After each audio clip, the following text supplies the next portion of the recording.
살고 싶은 집, 개성 있는 집을 찾아가는 마이맨션. 반려묘와 함께 살기 편한 집을 만나보시죠. 스포츠 활동이 많아지면서 늘어나는 전방 10대인의 손상과 치료법에 대해 알아봅니다. 지난 4월부터 개방된 최북단 민간인 통제구역 DMZ 평화의 길을 따라 함께 가보시죠. 안녕하세요. 기분 좋은 하루의 시작 생방송 아침엔 구본상입니다. 안녕하세요. 조혜선입니다. 네. 자, 오늘 그리고 내일 모레까지 어떤 날인지 혹시 아세요? 어떤 날인가요? 어떤 날인지 이렇게 그러면 그 누구도 모르겠죠. 예. 네. 자, 이제 오늘 16일, 17일 택배 없는 날로 지정해달라는 택배 노동자들의 요청이 있으면서 오늘부터 이제 모레까지 그러니까 그야말로 그러기 위해서는 택배 주문이 없어야 되잖아요. 네. 택배 주문 없는 날로 지금 많은 분들이 또 동참을 하고 계십니다. 그렇습니다. 8월 16일부터 17일 여름휴가철을 맞아서 택배 없는 날로 지정하자는 운동이 지금 펼쳐지고 있어요. 네, 사실 택배 생각하면 1년 365일 정말 택배 서비스를 우리가 이용하지 않는 날이 없습니다. 이 덕분에 우리는 너무나 편안하게 많은 것들을 이제 일상생활에서 이렇게 잘 받아보면서 살고 있지만 택배 기사 여러분께서는 정말 모든 국민들이 여름휴가 갈 때도 네. 휴가를 잘 즐기지 못하시고 정말 힘들게 일하고 계신 실정이라고 하죠. 네, 택배 노동자분들도 휴식과 휴가가 절대적으로 필요합니다. 그렇습니다. 그래서 8월 13일부터 15일을 택배 주문 안 하는 날로 요청을 하고 있고요. 네네. 여기에 동참하는 분들이 많아지면은 8월 16일에서 17일이 택배 없는 날이 되어서 이렇게 좀 휴식을 취할 수가 있게 되는 거죠. 네, 뭐 이미 전국에 있는 시민사회단체에서 오늘부터 15일까지 뭐 택배를 주문하지 않겠다 이런 선언도 했다고 하는데요. 사실 일상에서 다 각자의 급한 일들도 있는 것이고 네. 택배를 아예 이용할 수는 없을 겁니다. 사실 또 기업들 입장에서 이런 것들을 이제 일반 노동자들이 잘 휴가를 갈 수 있도록 사실은 조치를 해줘야 되는데 여러 가지 사정상 어렵게 일한다는 걸 우리 좀 인식하고 그분들을 좀 기억을 했으면 좋겠습니다. 네, 그렇습니다. 자, 날씨 살펴보겠습니다. 윤수진 캐스터 나와주세요.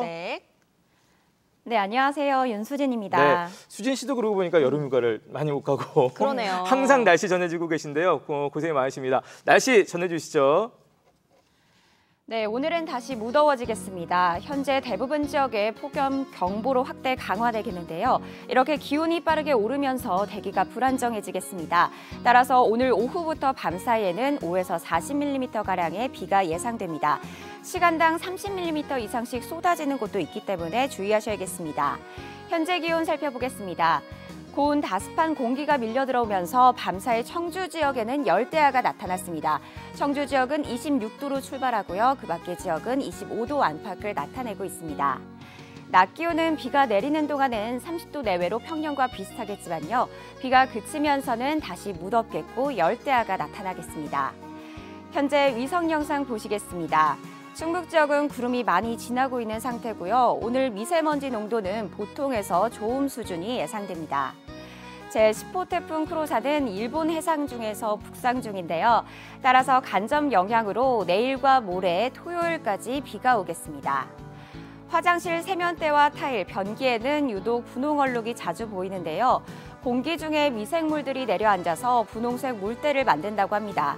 다행히 건강에는 해를 끼치지 않지만 타일이 미끄러질 수 있으니까요. 조심하셔야겠습니다. 지금까지 아침엔 날씨와 생활정보였습니다.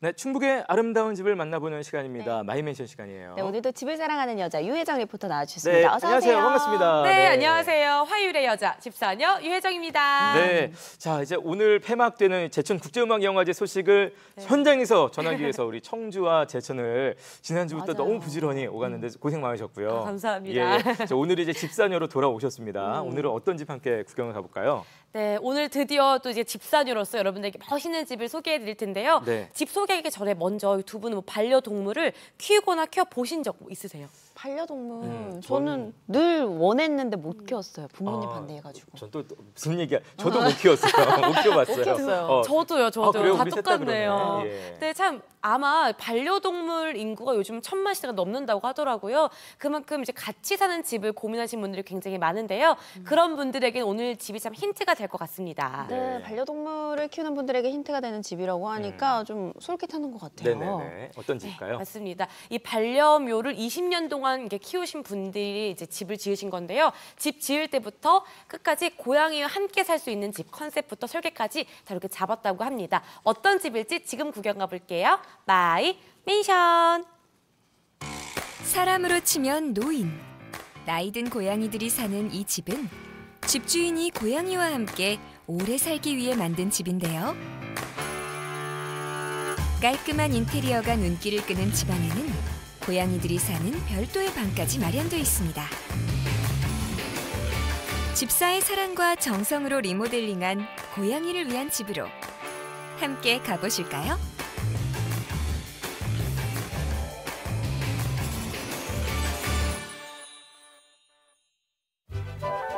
청주시 흥덕구 사창동. 아파트보다 오래된 주택이 더 많이 눈에 들어오는 이곳은 청주의 대표적인 구도심인데요. 이 도심 속에 오늘의 마이맨션이 있다네요. It's a wonderful feeling, a girl in my arms. Maybe I'm 나이 많은 고양이를 일컬어서 고양이와 어르신을 합쳐 묘르신이라고 하는데요. 오늘은 묘르신과 함께 사는 집이 있다고 하거든요. 함께 구경 가보시죠. 교통이 편리하면서 인근에 대학가와 전통시장이 있어 사람들이 많이 모여 사는 도심 속 주택가. 이곳에 초록색으로 단장한 옥상이 있는 단층 주택입니다. just as I gaze into her. 안녕하세요. 마이 맨션입니다. 안녕하세요. 안녕하세요. 5마리 노묘들의 20년차 집사 김지연 씨입니다. 골목마다 원룸과 상가주택, 다세대 주택들이 빽빽이 들어서 머리를 맞대고 있는 도심 속. 그 골목 한쪽에 자리한 오늘의 집인데요. 반려묘들과 함께 사는 김지연 씨 부부의 집은 대지 면적 179제곱미터, 연면적 82.6제곱미터의 단층 주택입니다.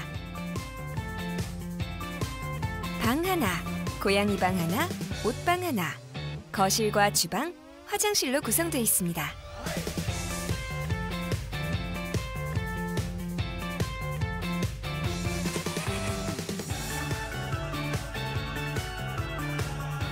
고양이와 함께 살기 좋은 집을 갖고 싶어 이 집을 매입해 리모델링했다는 집주인의 사연을 들어볼까요? 오, 멋있는 고양이가 또 이렇게 뒤에 있네요. 안녕. 근데 원래 여기 사셨던 거예요? 아니면 이전에 다른 집이 있었던 거예요? 예, 제가 5년 전에 아파트에 원래 살다가 이 집으로 이사를 오게 됐어요. 그럼 아파트에서도 고양이들과 함께 사셨던 거예요? 네, 아파트 1층에서 고양이 7마리 그리고 화단에 여러 가지 식물들을 막 키우면서 살았었는데 아무래도 뭔가 좀 부족하더라고요. 네. 아예 동물이나 식물을 더 잘 키울 수 있는 곳에 살고 싶다. 그런 생각이 좀 많아서 여기로 이사 오게 됐어요. 도심 지역보다는 조금 더 전원으로 들어갈 수도 있잖아요. 그렇죠. 근데 이곳을 선택하신 이유가 있을까요? 저도 원래 처음에는 전원주택으로 가려고 알아봤었는데 이제 같이 사는 동거인께서 우리가 살던 동네를 떠나고 싶지 않은 마음이 있었고 그래서 살던 곳 근처에 이제 노후주택을 저희가 매입을 해서 우리가 원하는 집으로 좀 만들어 보자 이렇게 생각을 가지고 만든 게 이 집이에요. 이 집은 30년 전에 지어진 단층 주택인데요. 전에는 노부부가 살던 집이었습니다. 집 내부는 깔끔하게 사용했지만 집의 구조며 자재, 스타일이 80년대풍이라 모두 바꿔야만 했다는데요.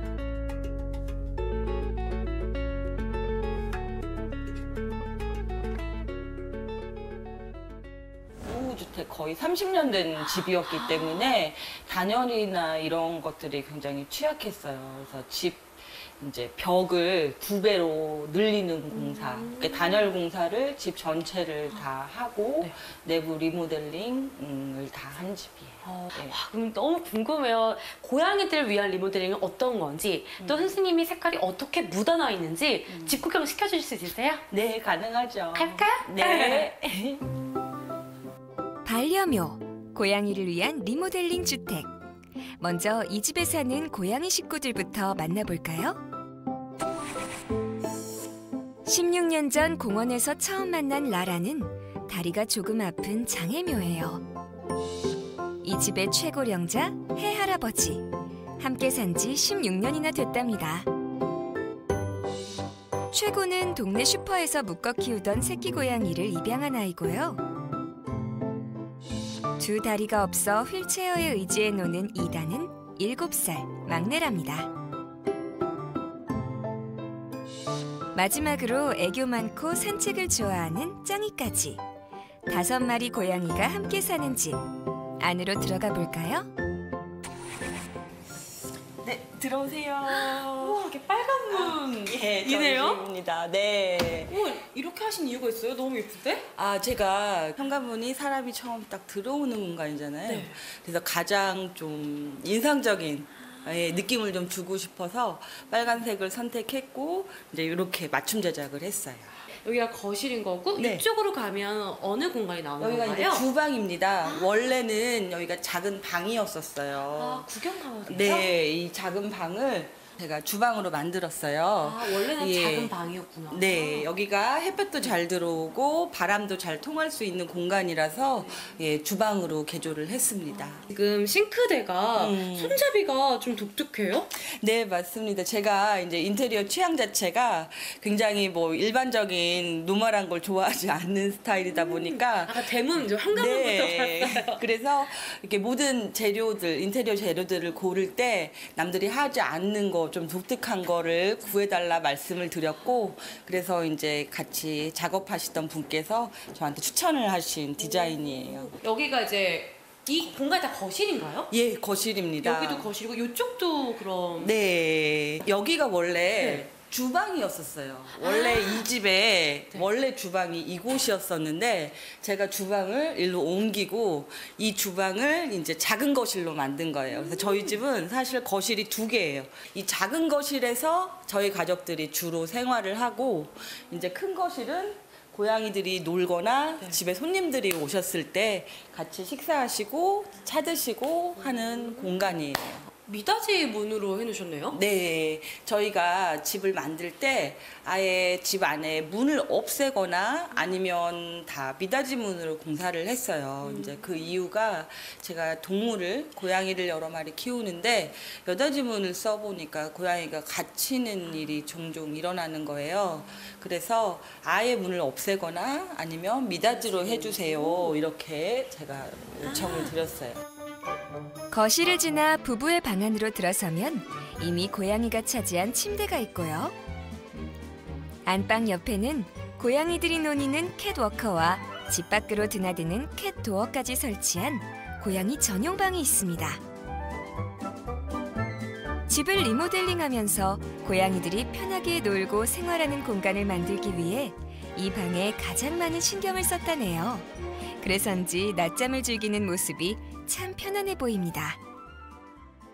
선생님 이곳이 그러니까 안방하고 분리가 되어 있는 네. 고양이 방인 거죠? 예, 맞습니다. 어쩌지 모르니까 여기 고양이들이 막 이렇게 핥히고 놀았던 흔적들도 네, 보이는데요. 맞아요. 근데 이 공간은 어떤 식으로 리모델링이 된 거예요? 우선은 잠자는 시간이나 이런 때 고양이들끼리만 지낼 수 있는 공간으로 제가 만들었고요. 이제 수직 활동을 할 수 있는 캣워커를 제가 설치를 이렇게 했어요. 근데 사실 서양의 집들을 보면 더 막 현란한 캣워커를 설치하는 경우가 많이 있거든요. 네, 막 이렇게 다리도 건너고. 네. 사실 이미 해외에서는 고양이를 좋아하는 사람들의 집안에는 이렇게 고양이가 자유롭게 이동할 수 있는 캣워커를 설치하는 경우가 많다는데요. 고양이를 좋아하는 애묘인들이 늘면서 높은 곳을 좋아하는 고양이들의 습성에 맞게 즐겁게 활동할 수 있는 집과 구조물도 점점 늘어나는 추세라고 합니다. 애묘인들에게는 정말 꿈 같은 집이겠죠? 김지연 씨도 캣워커를 설치하면서 많은 고민을 했다고 하네요. 그런데 저희도 그걸 이제 검토를 했었어요. 디자이너 선생님하고. 근데 청소나 관리가 이제 신발 신고 다니는 서양의 집과는 다르기 때문에 나중에 어려울 수 있다라고 좀 판단이 돼서 제가 이렇게 청소를 할 수 있는, 관리를 해줄 수 있는 정도까지만 설치를 했어요. 그리고 이제 또 한국은 추운 겨울이 있잖아요. 그래서 아이들이 혹시나 추위에 좀 약할까봐 이 방만은 다른 곳보다 보일러 열선을 2배로 깔았어요. 벽 두께도 다른 곳보다 더 두껍게 만들었어요. 벽 두께뿐만 아닙니다. 김지연 씨는 고양이를 위한 출입구도 해외에서 직접 공수해 벽을 뚫고 설치했는데요. 이 문이 있어서 고양이들은 집안에서만 갇혀 지내는 것이 아니라 마당까지 나가서 자유롭게 활동을 즐긴다고 하는데요. 따뜻한 햇살 아래서 낮잠도 자다가 다시 집 안으로 들어온다고 하네요.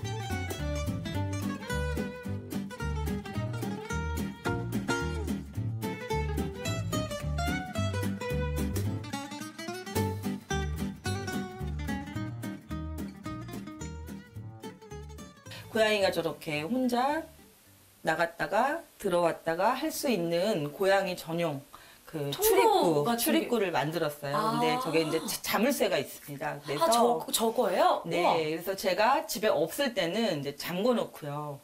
제가 집에 퇴근하고 이제 돌아오면 저걸 개방을 해줍니다. 그러면 나갔다가 이제 마당에서 놀다가 들어오고 이런 식으로 생활을 하고 있어요. 사실 서양의 주택들은 저게 굉장히 많이 있어요. 특히 개들용으로도 이렇게 큰 맞아요. 봤던 것 출입구가 같아요. 있어요. 근데 이제 한국은 사실 저런 거를 설치하는 집이 아주 많지 않고요. 네, 저는 처음 봤거든요. 네, 그래서 저는 이제 저거를 설치를 했습니다. 그래서 아이들이 자기 스스로 나갔다가 이제 다 놀면 스스로 들어오고 이렇게 살고 있어요. 해외에서는 주택에 고양이를 위한 캣도어를 설치하는 경우가 많다는데요. 김지연 씨도 고양이들이 마당 산책을 할 수 있도록 집에 있는 시간에는 열어준다고 합니다. 카페 같은 느낌의 집안 인테리어. 붉고 푸른 계열의 벽과 흰색 타일 모양까지 레트로풍 느낌을 살린 실내 인테리어에도 고양이를 위한 배려를 했다고 하는데요. 근데 또 이게 벽에 다른 특이한 점이 있다면서요, 선생님? 네, 이 벽이 이 아이들의 본능상 이게 벽에다가 이렇게 스크래치를 한단 말이에요. 그래서 최대한 그걸 견딜 수 있는 재질, 가장 튼튼한 걸로 골라달라고 요청을 드렸고, 그래서 발톱이 덜 박히는 좀 약간 울퉁불퉁한 재질을 선택을 한 거예요. 그리고 마찬가지로 저희 집은 이제 이 바닥재가 사실 장판이거든요. 이게 또 뭔가 이유가 있어요? 네, 제가 전에 살던 집에서는 강화마루 소재를 썼었어요. 네. 근데 동물들이 아무리 훈련을 시켜도 배변 실수가 1%도 없다고 보기는 어려워요. 더군다나 저는 여러 마리를 키우잖아요. 그래서 이렇게 나무 소재 바닥일 때는 배변 실수였을 때 이게 뒤처리가 너무 곤란하더라고요. 또 흡수하다 보면 관리도 네, 좀 그렇죠. 그래서 이걸 실제로 써보니까 제가 예상했던 것처럼 이제 관리가 쉽고 그냥 닦아내기만 하면 되니까. 관리가 쉽고 그렇기 때문에 아이들한테도 덜 제가 화를 안 내게 되겠죠. 그래서 서로의 정신 건강에 좋은 것이 이 장판이다 이렇게 생각을 합니다. 또 이제 사람도 살아야 되니까 그렇죠. 함께 공존할 수 있는 네. 하나의 뭔가 대안이었겠네요. 이 네, 장판 같은 맞습니다. 경우. 5마리의 노묘와 2사람의 집사가 함께 어울려 사는 집.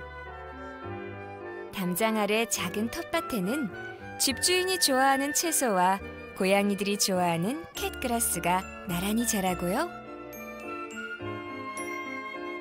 매일 잠만 자는 고양이와 자기 집을 두고도 틈만 나면 집주인의 침대를 차지해버리는 고양이들이 서로 기대고 사는 평화로운 집입니다. 어르신들과 정말 재밌는 집 구경을 한 것 같아요. 또 특색도 있었고요. 네, 감사합니다. 네, 궁금한 게요. 이제 네. 특히나 선생님에게는 집의 의미가 남다를 것 같거든요. 그렇죠. 어떤 의미가 있을까요? 저는 집이 저희 가족의 인생 그 자체라고 생각을 하는 사람이에요. 왜냐하면 우리는 인생의 가장 많은 시간을 집 안에서 보내거든요. 그러니까 이 집이 우리 가족들이 편안하게 그리고 행복하게 지낼 수 있는 곳이어야 된다. 그렇게 생각을 합니다. 네. 이 고양이들에게도 편한 집을 선물해주고 싶으셨던 것 같아요. 네, 맞습니다. 앞으로도 우리 묘르신들과 이 세월을 함께 같이 잘 이겨냈으면 좋겠습니다. 선생님. 네, 감사합니다. 하트를 드릴게요. 우리는 누구나 살기 편한 집을 꿈꾸죠. 고양이를 누구보다 좋아하는 김지연 씨는 이 집을 만들면서 다치고 버려진 고양이들이 여생을 편안하게 보낼 수 있는 행복한 집을 만들고 싶었다는데요. 애묘인의 꿈이 담긴 오늘의 집, 어떠셨나요?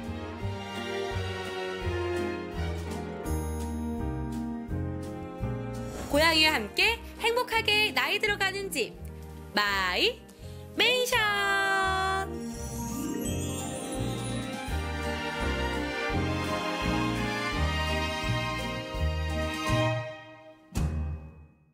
네, 잘 봤습니다. 저는 이제 아까 뭐 반려동물 얘기를 하셔가지고 캣타워 정도를 생각했는데 정말 예상을 훨씬 더 뛰어넘는 더 이게 배려가 숨어 있는 그런 집이었고 캣 도어는 정말 저도 처음 그러니까요. 봤는데 이렇게까지 정말 세심하게 신경을 쓰신 집이었어요. 예. 고양이를 위한 배려가 진짜 곳곳에 가득한 집이었는데 근데 네네. 침대에 사는 고양이가 아직도 있네요. 네, 맞습니다. 이렇게 방을 만들어 줬는데 네. 정말 단열도 더 신경을 많이 써주셨던 그러니까요. 것이요. 이게 아무래도 일하고 나서 피곤하잖아요. 그래서 잠만을 좀 분리하고 싶어서 이렇게 방을 더 신경 써서 만드셨는데도 네네네. 고양이가 워낙 주인 속기를 좋아해서 침대에 이렇게 들어온다고 아, 하더라고요. 그렇군요. 네. 아무튼 곳곳이 다 고양이들을 위한 정말 그 배려가 가득 찬 집이었습니다. 아까 맞아요. 보니까 뭐 사람 방보다도 열선도 2배, 벽 두께도 2배로 해놓은 만큼 고양이 방도 신경을 많이 쓰시고 네. 했는데 이 5마리의 노묘 그중에 이제 장애를 앓고 있는 고양이도 2마리 네. 이렇게 되고 있는데 저렇게 신경을 많이 쓰셨으나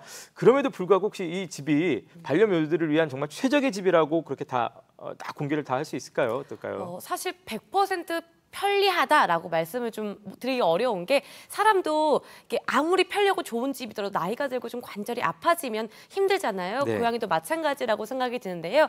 보셨던 것처럼 이렇게 장판은 좀 미끄러워서 고양이 관절에는 좋지 않다고 합니다. 네. 하지만 이게 고양이만 위한 집이 아니라 같이 사는 집이기 때문에 네네. 또 관리적인 측면에서 집사분이 좀 타협을 하시지 않았나 생각이 네. 드네요. 네, 정도는 그래도 뭐 고양이 그럼요. 스트레스를 좀 줄여준 스크래처 또 캣클래스 재배까지 거의 뭐 고양이를 위한 풀 옵션 다 되어 있는 집이라고 봐도 무방할 것 같은데 네네. 이렇게 반려묘를 위해서 집을 짓고 싶으신 분들한테는 정말 큰 도움이 됐을 것 같아요. 네, 맞습니다. 심지어 그 마당에 살짝 이렇게 뭔가 하단이 뚫려 있어서 이건 뭐예요? 라고 여쭤보니까 고양이들이 이렇게 밖에서 심심할까봐 사람 구경을 이렇게 하라고 이렇게 뚫어놓으셨대요. 그래서 네. 참 오. 사소한 것만으로도 이렇게 신경을 쓰시는구나 싶어서요. 고양이를 예, 예. 키우시려면 김지연 씨처럼 하시면 좋을 것 같습니다. 네. 네. 아까 보니까 뭐 싱크도 스테인레스 싱크 그러니까요. 처음 봤습니다. 여러 가지 좀 신기한 구경 많이 했는데 오늘 보면서 이분이야말로 정말 반려동물이라는 말이 어울린다. 왜냐하면 그만큼 많이 배려해주고 함께 살 수 있도록 신경을 많이 쓰셨기 때문에 반려동물이라는 말이 이럴 때 어울리는구나 하는 생각이 다시 한번 좀 들었습니다. 네. 자, 이렇게 멋진 집 주변에 있다 아니면 우리 집을 좀 자랑하고 싶다 하시는 분들은 어떻게 해야 될까요? 네, 저희 제작진에게 연락해 주시면 됩니다. 네. 밑에 주소가 짠! 나갈 거예요. 네. 네. 그리고 저희가 마이맨쇼 공식 채널 들어오셔서요. 그동안 집 다 구경하시면 되고요. 네네. 그동안 정말 꾸준히 구독과 좋아요를 눌러주셔서요. 세상에 드디어 10,000명이 됐습니다. 딴따단따단따. 네, 항상 감사드리고요. 궁금하신 점 있으면 댓글로 남겨주세요. 여러분의 참여 기다리고 있겠습니다. 오늘 집도 정말 구경 잘했고요. 네. 다음 주에는 또 어떤 어마어마한 그러게요. 집이 나올지 예. 기대가 됩니다. 우리 10,000명 돌파했다고 박수만 쳤는데 네. 이제 케이크라도 좀 넣고 우리가 같이 초라도 좀 풀고 그랬으면 축하했으면 좋겠네요. 좋겠습니다. 네. 자, 우리 유혜정 리포터는 계속해서 건강한 뷰티에서 함께하겠습니다. 고맙습니다. 네, 감사합니다.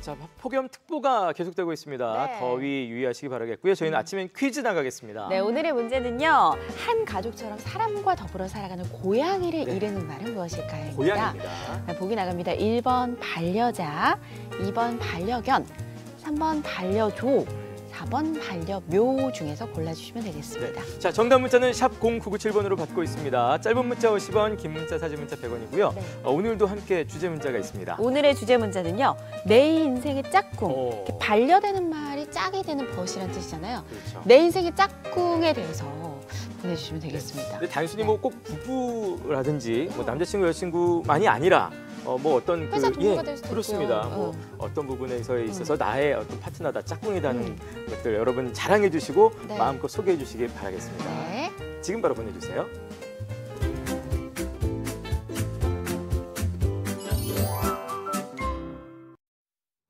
네, 이번에는 건강하게 100세까지 건강한 뷰티 이어가겠습니다. 네, 우리나라 일상에서 자주 걸리는 질환들과 또 대처법 알아볼 텐데요. 먼저 준비한 화면 보시고 오시죠. 제천에 사는 20대 남자입니다.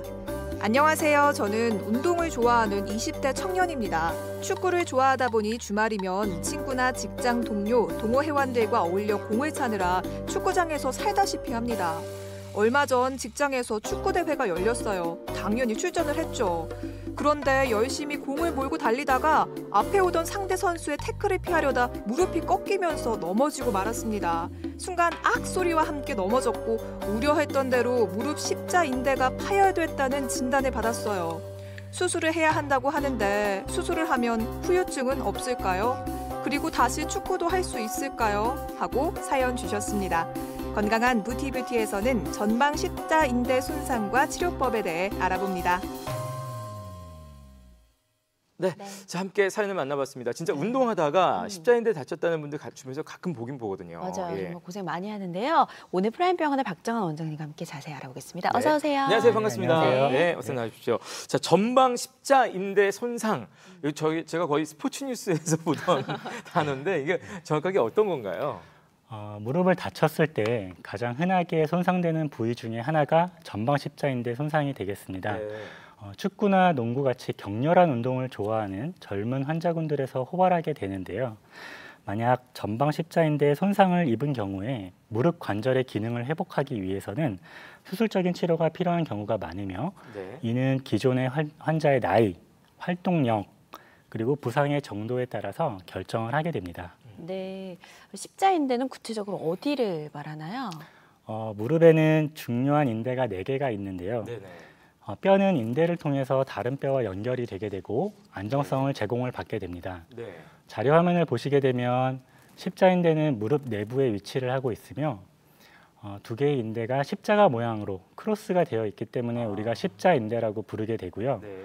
전방 십자인대와 후방 십자인대는 각각 윗뼈에 대해서 아랫뼈가 앞뒤로 움직일 때 안정성을 제공하는 역할을 하게 됩니다. 그중에서 전방 십자인대는 대각선으로 주행을 해서 윗뼈에 대해서 아랫뼈가 앞쪽으로 빠지는 것을 방지를 하게 되고요. 그 외에 추가적으로 회전 안정성을 제공하게 됩니다. 그렇군요.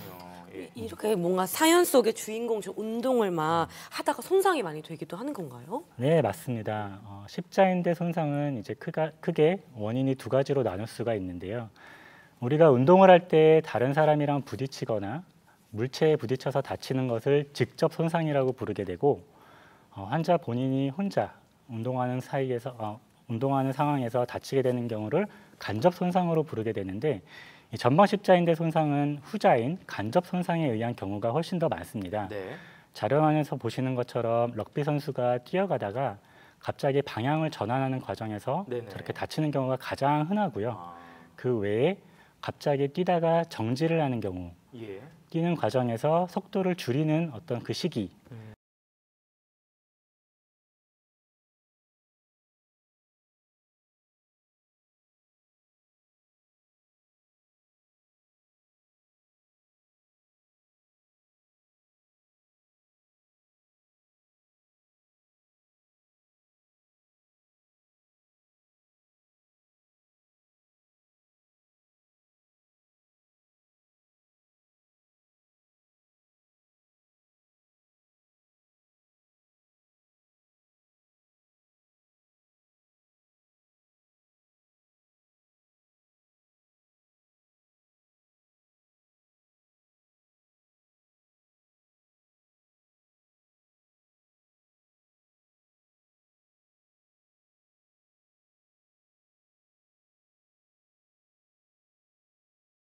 골반과 하지 사이의 어떤 다리 모양의 정렬이라든지 선천적으로 인대가 좀 느슨한 여성분들 같은 경우, 또한 인대 특성에 영향을 미치는 에스트로겐 등 때문에 이런 영향이 발생할 수 있습니다. 조심해야겠습니다. 자, 십자인대가 손상되면 증상은 어떤지 궁금해요. 걸을 수가 없는 건가요? 대부분은 운동하다가 다치는 경우에 환자분이 순간적으로 뚝 하는 어떤 소리를 느낀다든지 갑자기 힘이 빠져서 주저앉게 됩니다. 그리고 24시간 이내에 무릎이 많이 붓게 되는데요. 그 외에 동반 손상이 있는 경우에는 해당 구조물이 있는 부위로 통증을 느낀다든지 또 흔한 것은 무릎이 잘 안 구부러지고 완전히 다 안 펴지는 등의 운동 범위의 감소가 있을 수 있습니다. 보통 24시간 이후에 이게 방치하게 되면 통증이나 부종은 오히려 감소할 수 있는데요. 그것 때문에 환자분들이 간혹 병원에 내원하지 않고 이렇게 시간이 지남에도 불구하고 방치하는 경우가 있는데, 이는 나아서 좋아진 게 아니라 실제로는 시간이 지난다고 낫지는 않고 다시 운동을 시작하게 되면 다시 불안정할 수가 있고, 또한 반월상 연골판과 같은 주변 구조물을 2차적으로 손상을 가할 수 있기 때문에 이런 전방 십자인대 손상이 의심되는 경우에는 즉각적으로 병원에 내원하시는 것을 추천드립니다. 네, 무릎에 갑자기 힘이 좀 빠진다거나 뚝 소리를 들으셨다면 꼭 병원에 찾아가 보셔서 좀 검사를 받아보시는 게 좋을 것 같습니다. 자, 이 인대도 이제 손상 정도에 따라서 이것도 다 등급이 좀 나뉜다면서요? 네, 맞습니다. 3등급으로 나누는데요. 1등급은 경미한 손상으로 인대가 늘어나거나 부분 파열은 있지만 아직 무릎의 안정성에는 문제가 없는 경우가 되겠고, 2등급 같은 경우에는 부분 파열이 있어서 어느 정도 불안정성은 있지만 아직 완전히 파열되어서 불안정한 경우는 아닌 경우, 그다음에 3등급 같은 경우는 완전히 파열되어서 무릎 관절이 불안정한 경우를 말하게 됩니다. 전방 십자인대에 손상을 받은 경우에 부분 파열은 사실 좀 드물고 대부분은 완전히 파열되거나 거의 완전히 파열되게 됩니다. 또한 약 절반의 환자들에게서 동반된 손상, 주변의 관절 연골이라든지 주변의 다른 인대, 그다음에 반월성 연골판 등의 손상을 동반할 수가 있기 때문에 그런 것들도 꼭 주의해서 관찰해야 됩니다. 그럼 이렇게 뭔가 십자인대가 손상이 되면 어떻게 치료하나요? 뭐 다 수술을 해야 하는 건가요? 전방 십자인대 손상에 대한 치료는 이제 환자 개개인에 따라서 달라집니다. 다만 파열된 전방 십자인대는 시간이 지난다고 해서 저절로 낫지는 않기 때문에 특히 젊고 어떤 운동량이 많은 젊은 환자들의 같은 경우에는 기능을 회복하고 스포츠 활동으로 다시 복귀하기 위해서는 수술적인 치료가 필요한 경우가 대부분입니다. 다만 나이가 많은 어떤 고령의 환자분들이나 이미 관절염이 많이 진행을 한 경우, 또한 어떤 활동력이 기존에 크지 않았던 분들 같은 경우에는 비수술적인 치료를 고려할 수도 있고, 만약 부분 파열이 있지만 무릎의 전반적인 안정성이 아직 손상되지는 않은 1등급이나 2등급 손상 같은 경우에는 보조기라든지 목발 치료, 또한 물리치료 및 재활치료를 통한 비수술적인 치료를 고려할 수도 있습니다. 그렇군요. 그 수술을 하게 되면 이제 끊어진 인대를 좀 다시 있게 되는 건가요? 어떻게 되는 걸까요? 대부분의 전방 십자인대 파열은 봉합해서는 치유될 수가 없습니다. 우리가 상식적으로 생각을 해보면 찢어졌으면 꼬매면 되지 않냐, 이렇게 생각을 하실 수가 있는데, 무릎 안에 있는 구조물들은 안타깝게도 혈류가 없기 때문에 찢어진 것을 꼬매놔도 다시 재생이 되거나 붙지는 않습니다. 그래서 수술적으로 치료하고 무릎의 안정성을 회복하기 위해서는 인대를 새로 만들어주는 수술, 즉 재건술. 화면이 그런 수술인가요? 네, 맞습니다. 그래서 찢어진, 지금 저기 뻥 터져 있는 것처럼 찢어진 십자인대를 제거를 하고 본인의 신체 부위의 다른 힘줄 또는 기증하신 분의 힘줄로 교체를 하게 되며 이를 이식편이라고 하는데, 이 이식편은 추후에 본인의 새로운 인대가 재생하기 위한 지지대 역할을 하게 됩니다. 이식편은 여러 곳에서 얻을 수 있습니다. 본인의 몸에서 자가 이식편을 사용하는 경우에는 무릎뼈와 정강이뼈 사이로 주행하는 슬개골 인대에서도 얻을 수 있고, 허벅지 뒤쪽으로 있는 햄스트링 힘줄도 많이 사용을 하게 됩니다. 때로는 무릎에서 허벅지로 이어지는 대퇴사두근 힘줄을 사용할 수도 있습니다. 또한 본인의 이식편을 사용하지 않고 기증하신 다른 분의 타가 인대를 사용할 수 있습니다. 그렇군요. 각 이식편에는 장단점이 있기 때문에 네네네. 어떤 이식편을 선택해서 사용할 건지에 대해서는 정형외과 전문의와 상의해서 본인에게 적합한 인대를 선택하는 것이 좋겠습니다. 네. 조금 전에도 화면에 그 제거할 때 조그마한 관이 들어와서 이렇게 싹 빨아들이는 걸 봤는데 보통 이제 십자인대 수술하면 관절경 수술로 한다고 하는 얘기를 들었습니다. 이게 어떤 수술인가요? 네, 맞습니다. 전방 십자인대 재건술을 할 때는 두세 개의 작은 절개창을 이용한 관절 내시경 수술을 이용해서 수술을 진행하게 되는데요. 예. 이는 기존의 수술 부위를 직접 다 열고 수술을 하는 관열적 수술법에 비해서 덜 침습적이고 또한 수술로 인한 통증 감소, 그다음에 입원 기간의 단축, 재활 시간의 단축 측면에서 아주 장점이 많은 수술법이 되겠습니다. 네, 재활 치료 시간 어느 정도 소요가 될까요? 수술을 받는 경우 물리치료는 관절 운동 범위를 회복하고 주변 근육의 근력을 얻는 데 중점을 두게 됩니다. 이것은 새롭게 만들어진 인대를 보호하기 위해서 필요한 것으로 이 강화 운동은 점차적으로 인대의 스트레스를 증가시키며 최종적으로는 스포츠 활동으로의 성공적인 복귀를 목표로 합니다. 보통 목발은 6주, 보조기는 3개월가량 유지하게 됩니다. 그렇군요. 이게 어느 정도 시간이 지나면 일상으로 복귀를 할 수가 있을까요? 예전에 스포츠 뉴스 보면 꽤 오래 걸렸던 것 같은데요, 선수들. 네, 수술을 하든 안 하든 이제 사실 재활은 일상생활로 복귀하기 위해서는 중요한 역할을 하게 됩니다.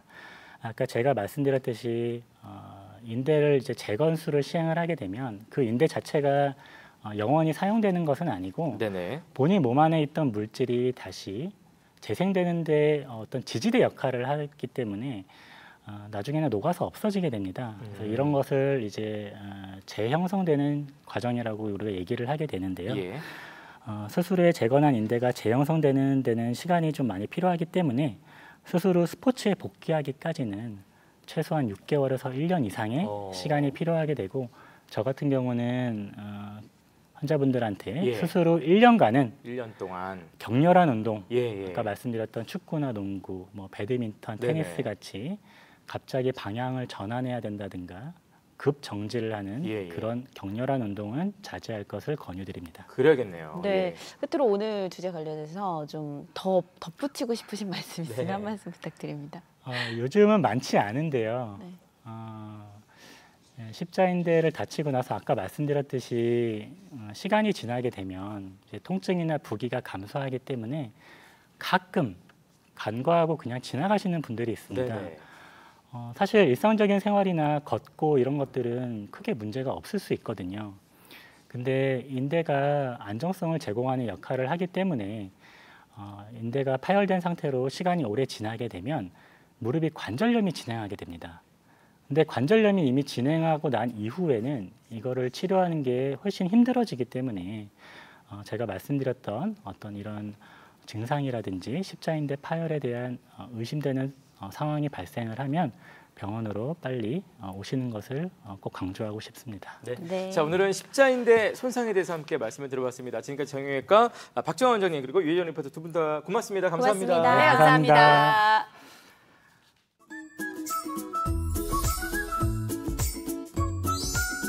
오늘은 탄탄한 하체와 잘록한 허리 라인을 같이 만들 수 있는 동작으로 여름을 준비하는 여성분들에게 꼭 필요한 동작 리버스 런지 스파이널 트위스트 배워보도록 하겠습니다.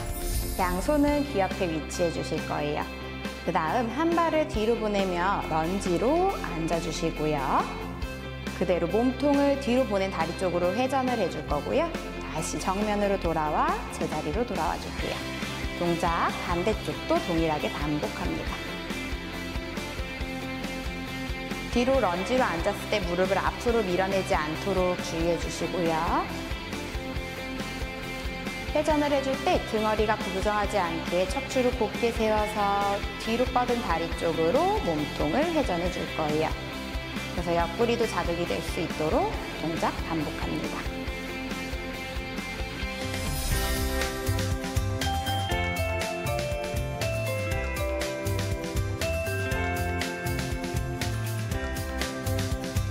어깨의 긴장감을 풀어주시고 호흡을 마시고 내쉬는 호흡에 한쪽 다리를 뒤로 보내요.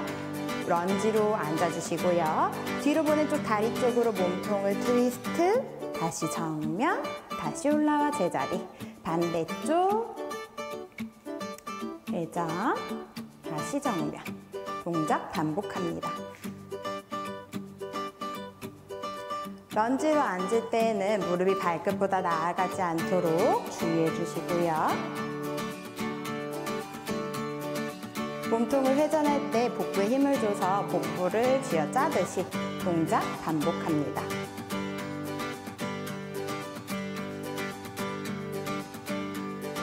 다시 올라와 제자리, 손 풀러서 동작 마무리해 주실게요. 이 동작은 양쪽 15번씩 3세트 진행하도록 합니다.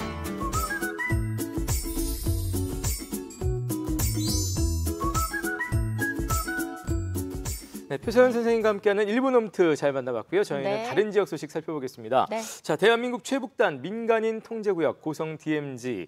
이곳이 지난 4월부터 민간인 일반인들에게도 개방이 됐다고 하는데요. 이름이 DMZ 평화의 길로 명명됐다고 하죠. 그렇습니다. 철조망에 가려졌던 전쟁의 상흔과 또 아름다운 풍경, 멀리 내다보이는 북한 땅까지 만나볼 수 있다고 하는데요. 네. 통일을 기원하며 DMZ 평화의 길 걸어봅니다. 대한민국 최북단 강원도 고성. 이곳에 DMZ 평화의 길이 열렸습니다. 민간인 통제구역. 그동안 일반인의 발길이 닿을 수 없었던 이곳은 개방과 함께 이목이 집중되고 있는데요. 참가 신청을 받아 오전 20명, 오후 20명의 방문객이 이 길을 걸을 수 있게 됐습니다. 통일 전망대를 출발해 금강 통문까지, 그리고 다시 금강산 전망대까지 가는 코스. 드디어 문이 개방되고 DMZ로 통하는 첫 발길을 내딛습니다. 부푼 기대감과 설레는 마음을 안고 시작된 DMZ 평화의 길 걷기. 자, 이 밑에 이 동쪽을 바라보세요. 오늘은 물 색깔이 어떤 색깔이죠? 제가 볼 땐 쪽빛 색깔입니다. 그렇습니까? 네. 이곳은 정말 청정지역 중에 우리나라 아마 그 서해, 남해, 동해 중에서 아마 동해 중에서도 이것처럼 청정지역이 없을 겁니다. 물 색깔이 너무나 쪽빛 색깔이 너무 아름답지요. 자, 이렇게 좋은 곳입니다. 제가 고성의 얼굴인데, 네네. 그렇죠? 네네. 그러니까 고성을 피하라는데 네. 보람을 느끼고요. 네네. 또 전국의 방문객들에게 네네네. 이 고성의 네. 정말 최고 관광 1번지를 제가 알려드린다는 데 자부심을 갖습니다. 걷는 길목길목, 사람들을 맞이하는 건 푸르른 망망대해를 가로막은 가시 박힌 철조망. 해안로 쪽으로 좀 더 내려가자 철길과 터널이 기다리고 있었는데요. 인적이 끊겨 교류가 없어진 동해 북부선 철길과 통전 터널입니다. 지난 2007년 5월 남북은 동해 북부선 열차를 시험 운행했습니다. 민통선 안쪽이었던 고성 제진역에서는 북한의 열차를 맞이했었는데요. 안타깝게도 이후 남북 관계가 악화되면서 방치되고 말았던 동해선 철도. 평온한 지역을 만들자. 이렇게 약속을 했는데 그 위에 약속이 지켜지지 않고 정말 최고의 무기, 최고의 수색대를 집어넣어갖고 북쪽도 남쪽도 그랬잖아요. 그게 비무장지대 아닙니까? 여러분들이 지금부터 들어가는 지역이 진짜 비무장지대, DMZ가 되는 겁니다. 아셨습니까? 아직도 주변 곳곳엔 남북 대치의 흔적이 깊이 남아 있습니다. 가늠하기 힘들 정도의 수없이 많은 지뢰가 여전히 이곳에 흩뿌려져 있고 때론 사고가 발생하기도 했었죠. 2003년 발생했던 지뢰 사고의 흔적. 그러니까 한 3년 전에 우리 합동 그 참모본부에서 자료를 내놨어요. 합동 참모본부에서 자료를 내놓은 게 남과 북 비무장지대 안에 200만 발의 지뢰가 있을 것이다. 200만 발. 근데 추정이 안 돼요. 200만 발이 얼마나 많은지. 분단의 고통은 여전히 이곳에 머물고 있습니다. 예전 남파 공작원들은 훈련을 이유로 잠수를 한 채 이곳까지 넘어왔었다고 하죠. 우리는 지금 저기 들어갈 수가 없습니다. 그래서 저 안에 들어가면요, 전복이 늙어서 죽고 문어가 늙어서 승천하는 그런 지대라고 합니다. 그렇게 아주 청정산입니다. 저거 개인 땅일까 국가 땅일까요? 내가 물어보는 게 개인 땅이에요. 바로 저거 개인 땅입니다. 그분이야말로 뭘 기원할까요? 통일을 기원하겠죠. 평화가 기원했으니까. 그래도 내 땅을 좀 주장하고 싶은 생각이 얼마나 있겠습니까? 땅 주인조차 갈 수 없는 섬이 돼버린 땅을 뒤로 하고 한참을 더 걷습니다. 그곳에서 소망나무를 만날 수 있었는데요. 모두가 바라는 소원은 아마 비슷할 겁니다.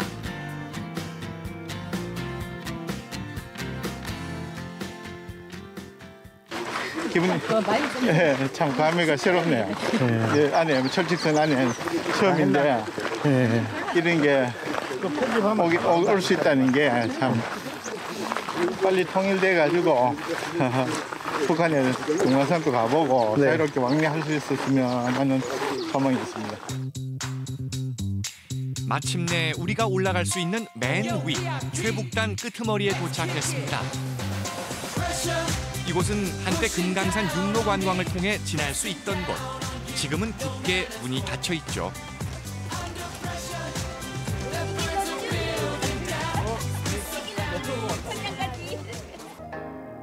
오늘 코스의 마지막은 금강산 전망대입니다.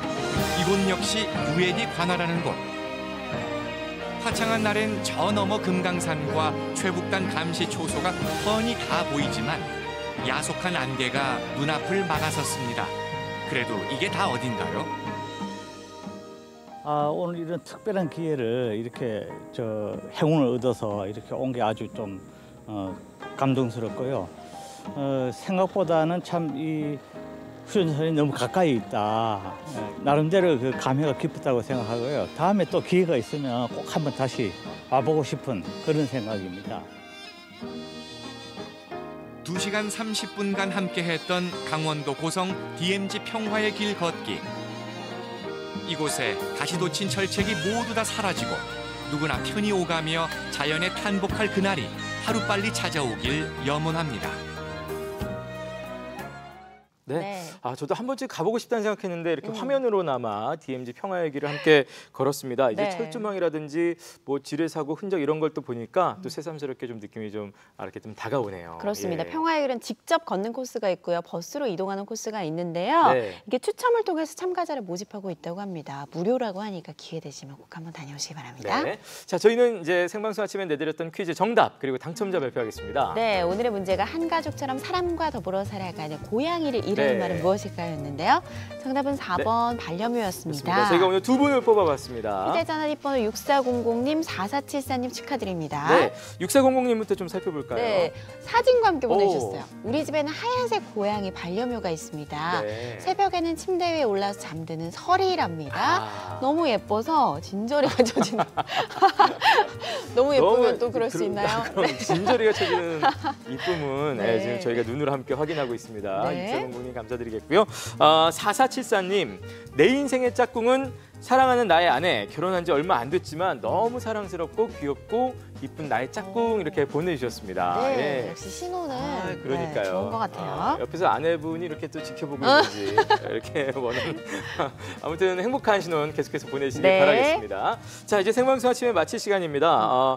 울창한 여름 숲 여러분 한번 떠올려 보시면 어떻습니까? 기분 좋아지시죠? 자, 이런 숲이 여러분을 기다리고 있습니다. 청주시 옥화 자연휴양림에서는 숲 해설 체험 프로그램 9월 참가자를 모집하고 있다고 하네요. 네, 다음 달부터인데요. 9월부터는 물놀이장 인근에 조성된 유아숲 체험원을 중심으로 유아들의 눈높이에서 즐길 수 있는 또 숲 해설 프로그램도 운영이 된다고 합니다. 네, 유아숲 체험, 특히 이제 부모님들 어린 아이 키우시는 분들이 더 좋아하실 것 같은데요. 어린이집, 유치원 단체를 중심으로 운영이 되고 있지만 이 옥화자연휴양림을 찾아온 가족들을 위해서도 숲 체험 해설을 신청하시면 이용하실 수가 있다고 합니다. 네, 숲 해설 체험비는 무료고요. 네. 신청은 옥하자연휴양림 홈페이지에서 하실 수 있겠습니다. 네, 또 여름 숲을 한번 마음껏 즐겨보시고요. 내일 이 시간 안내해드리죠. 내일은 괴산에서 3대를 이어 고려지의 명맥을 잇고 있는 한치용 한지장을 소개해드리고요.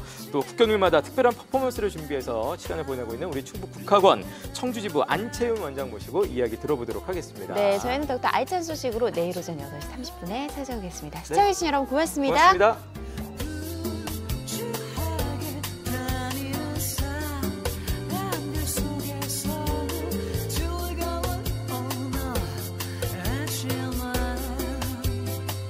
프로그램에 참여한 분들 가운데 추첨을 통해 친환경 도자기 젠 청주시 꼬마꼬마에서 상품을 드립니다.